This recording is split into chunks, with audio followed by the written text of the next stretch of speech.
जहाँ चोर, वहाँ police. Formidable challenges present themselves daily in the form of smuggling activities involving hazardous substances like drugs and cigarettes, to dutiable goods such as gold, cosmetics, counterfeits, right down to prohibited items such as fireworks, arms and ammunition. This is not only detrimental to the economic fabric of the country, but is also antithetical to the very idea of India. Technology has touched every aspect of our lives, and Mumbai Customs has embraced it wholeheartedly. It has taken to technology like fish to water, and has judiciously used technology, data analysis, and extensive infrastructure to effectively combat this problem. Indian Customs relies heavily on technology. We have spent almost 600 crores in 2007, and now we just got technology refresh of 2,200 crores. Mumbai Customs has a fleet of patrolling boats that scout and safeguard our waters from potential smuggling activities. Threats to coastal security are combated in unison with the Coast Guard and the local police. We were good, we are getting better, and we shall not stop until we are the best. We have introduced a project called SWIFT, that is the single window interface for trade. We have conducted all the partnering government agencies. So when he imports, he doesn't have to go there. Online, all the clearances come and he just takes his goods out of the customs area. State-of-the-art advanced scanners not only eliminate human intervention, but also significantly reduce the time taken for inspection of the cargo. In common man's parlance, we could define DPD as movement of cargo from wharf to the warehouse directly of the importer. Not only at the ports, at the airport too, we are determined and well equipped to thwart any attempt of smuggling or threat to the security of the nation. The jurisdiction and work profile of customs geometry is most varied and diverse in nature. From clearance and facilitation of passengers at airport, to clearance of import and export shipments at air cargo complex, to protect the economic and national security by Preventive Commissionerate, which has jurisdiction over 370 kilometers of coastline over 5 districts of the state of Maharashtra. Our well-trained customs officers with professional judgment and a keen instinct are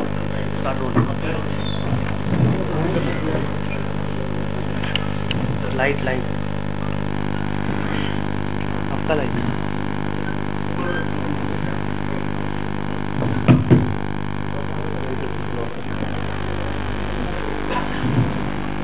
A very good afternoon to all the dignitaries, our senior officials and my dear colleagues. Today we've assembled to celebrate the 55th enactment of the Customs Act, which happened on this very day 55 years ago. Customs Act has been the foundation of our department. It has been the guiding document for us to facilitate trade and also acted as a bulwark against illegal and nefarious trade activities. Today we've organized 2 panel discussions which are meant to be brainstorming exercises which will guide us for the changes in the future. To begin the ceremony, we would request all 3 Chief Commissioners of Customs and the 3 Principal Commissioners of Customs to kindly come to the dais for lighting of the lamp. Shri Siddhi Vinayak Namo Namaha Ashtavinayak Namo Namaha Ganapati Bappa Modaya.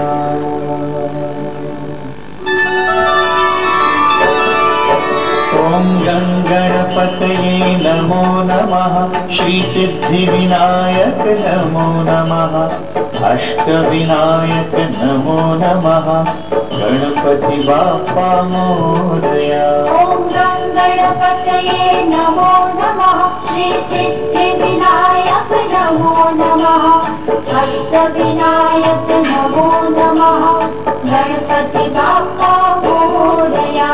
Om Ganganapataye Namo Namaha Shri Siddhi Vinayak Namo Namaha Ashtavinayak Namo Namaha Ganapati Bappa Modaya. Om Ganganapataye Namo Namaha Shri Siddhi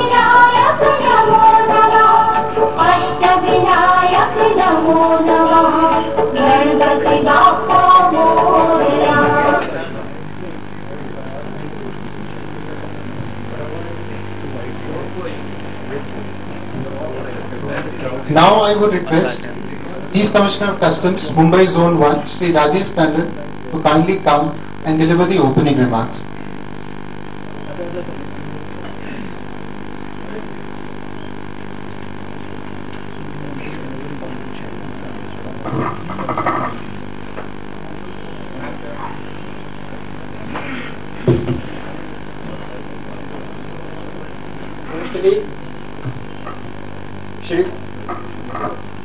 My colleague Shri Vivek Jawhari, Shri Amritpal Singh Suri, Chief Commissioners of Customs, eminent and distinguished invitees,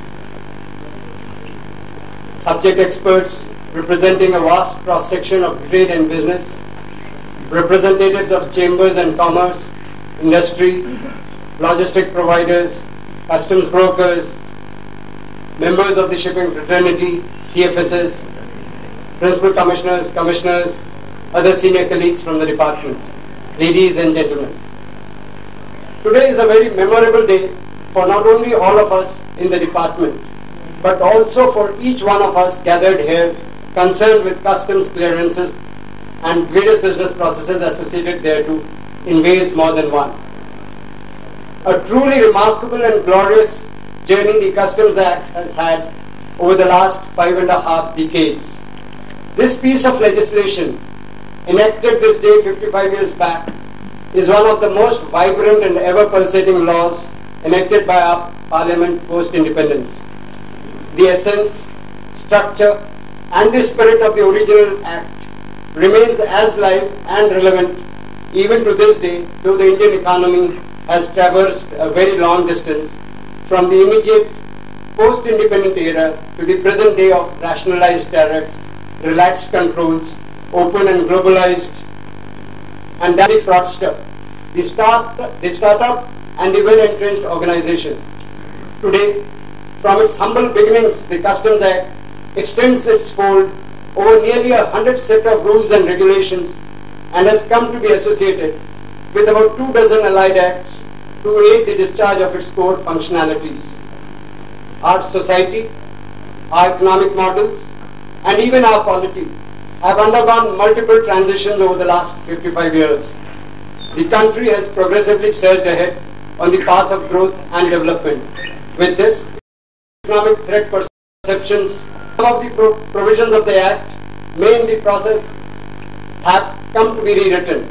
Thus, for instance, the valuation provisions metamorphosed to the current day transaction value concept. The assessment provisions matured to the current self-assessment regime.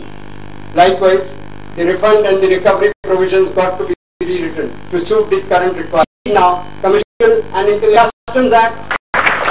Enlightening in this workshop. Of customs ranking in the and growing and galaxy of time in EU program there is nothing being successful and change is good afternoon nation as such, and I'm sure that in the coming years we'll be seeing happy to state that it was a privilege to have the first document out of charge in a paperless manner. So it was without us submitting the normal file to the officer when getting it out of charge. A big moment, big change, and we are looking forward to that getting implemented across the country. The gains which come are many. One which you see directly in the form of a lower cost, but the other one really shows in your balance sheet. Working capital requirement is significantly reduced because earlier stocks were sitting at the ports idle waiting to be cleared. Today they are on the road almost immediately. With advance filing of bill of entries, with advance payment of duty, it's just that much of time required as fast as the port operator can give us the goods. If they take 4 hours to check a flight, or they take 24 hours to unload the ship, that's the only time which is there. We get our deliveries almost immediately from the port. It means it's on the road immediately. No waiting, no idle stock sitting down there. You come to air. With the introduction of direct port delivery for ULDs, a very good step. What it means that for those of us who are able to organize our cargo for importing in ULDs, it means the cargo is out on day 0. Because the flight lands around midnight, at 3 or 4 o'clock in the morning hours, the cargo is on the truck rolling out towards your warehouse. Never dreamt of it before, never thought this would happen. The reality is that it has happened.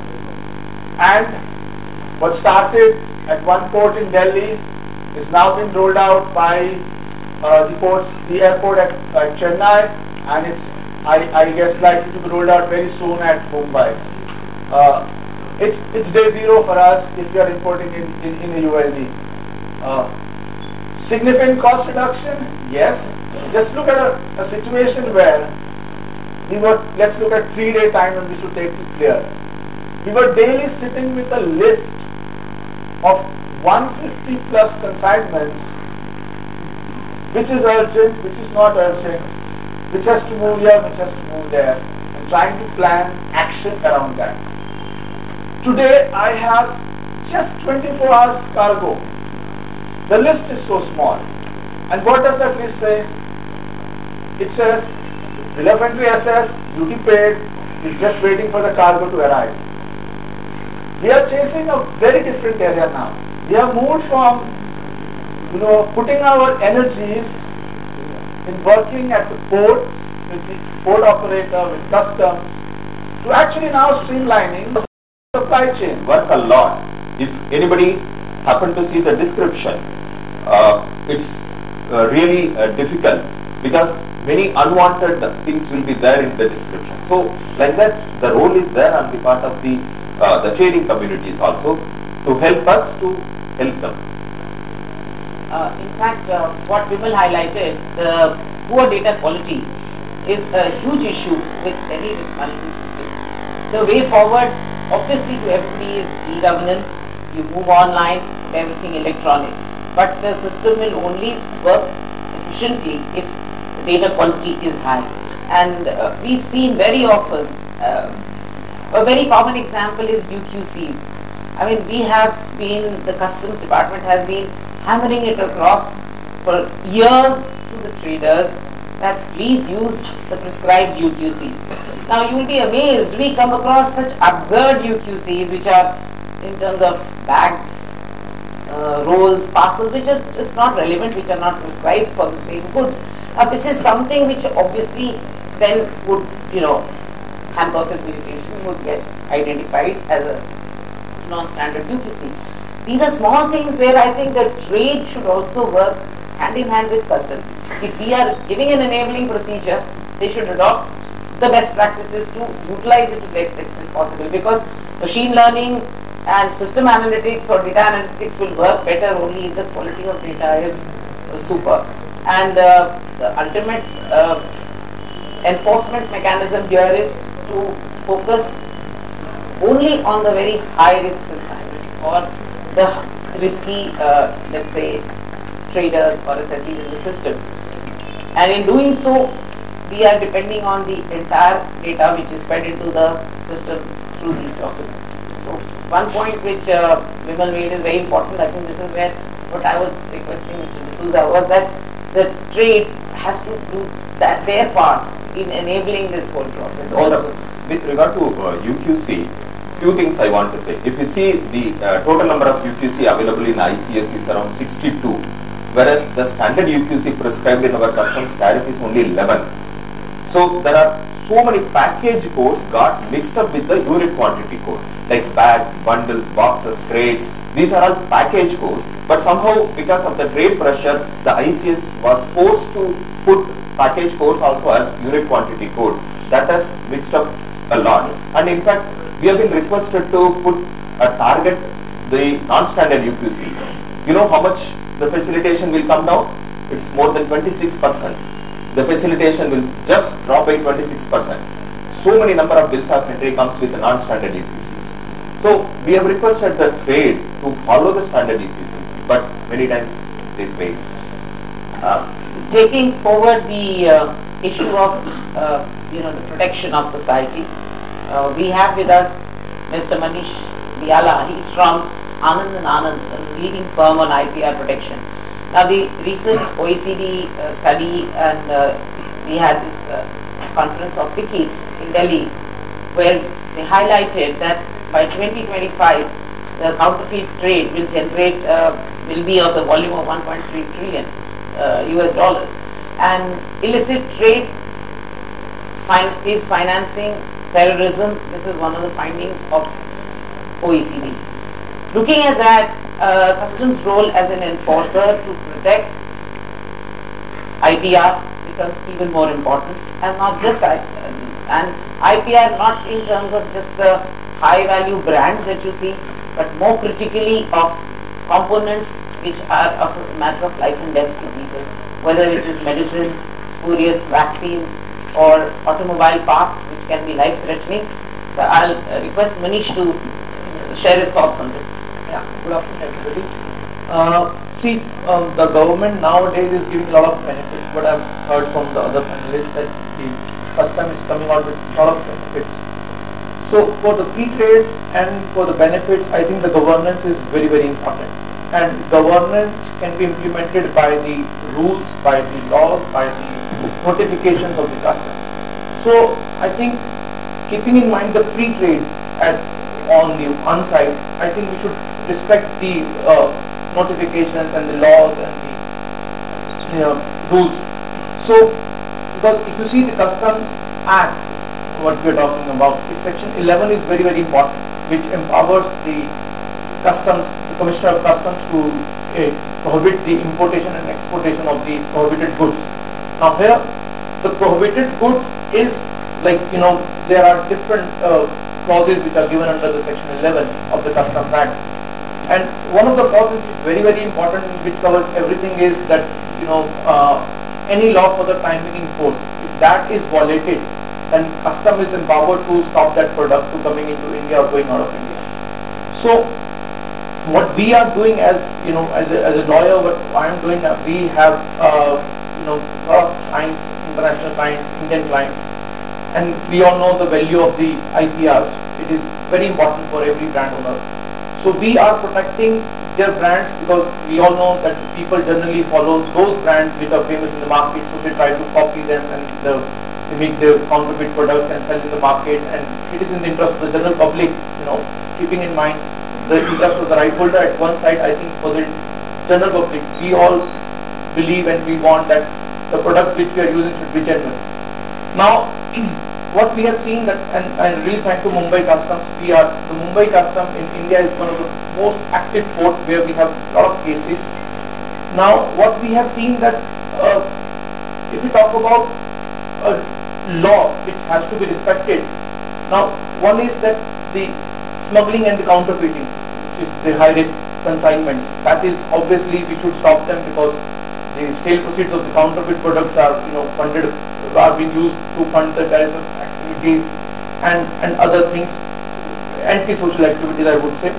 So keeping in mind, come to India, they do not follow the laws of land. Like if I talk about the Legal Metrology Act, if I talk about other laws which are very, very mandatory, and these laws have been enacted for the betterment of the consumer, basically, so that whenever you buy a product, you should know what the ingredients are, what is the maximum price, what is the total weight and everything.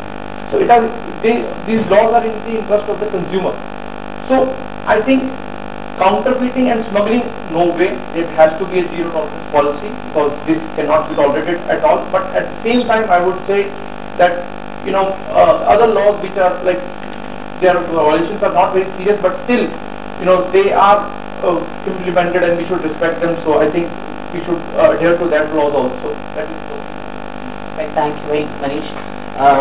Can I say a few words about IPR?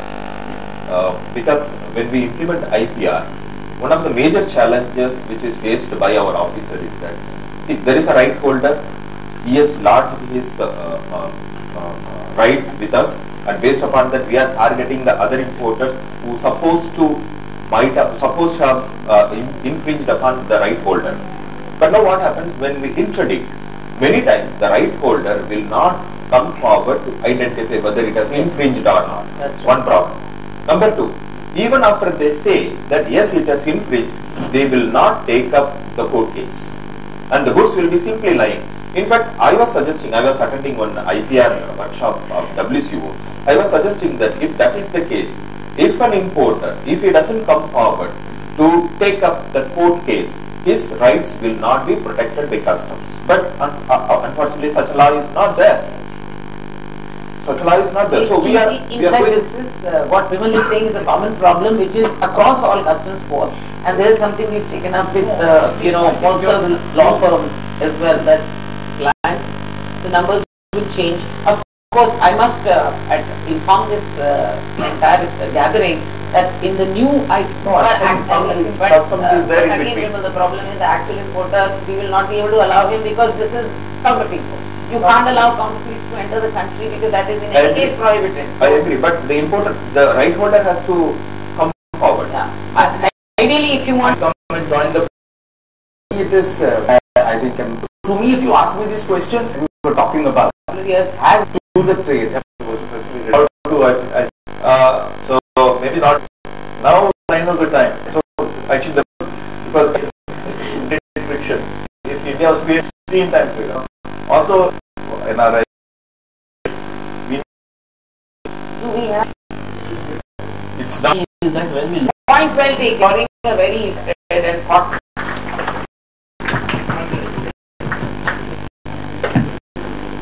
Nasin, Tamkar.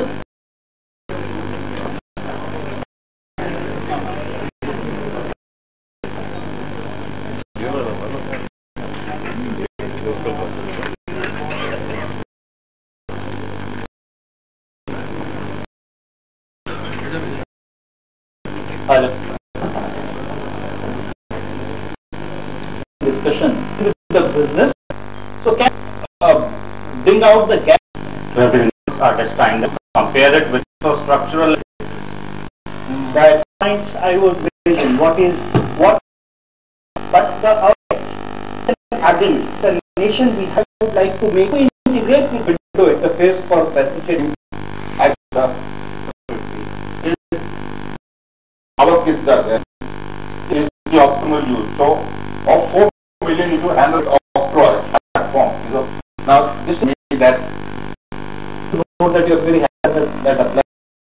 Comment on single. The officers should sensitize people. Things we discussed. Ahead of us on the items 77 of the part. Every focused. So the normal text. Technology. Yes, technology is available to interpretation. One long key on Pfizer and Merck.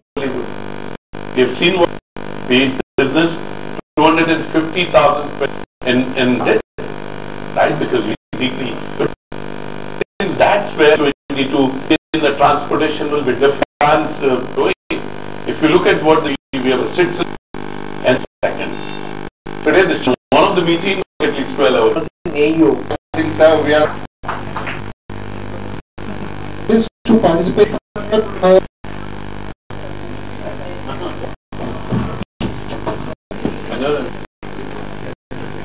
Very brief efficiency improvement, but that's the situation as I change. Because in the HS about it, and you have to learn the artificial. You'll have the warehouses are safe. So, Malga is a school of thought. I don't know what is for us. Please, on by personal property. So, the very laws. And so you have. So some others, not the meat manufacturer on the tolerance. Question for us.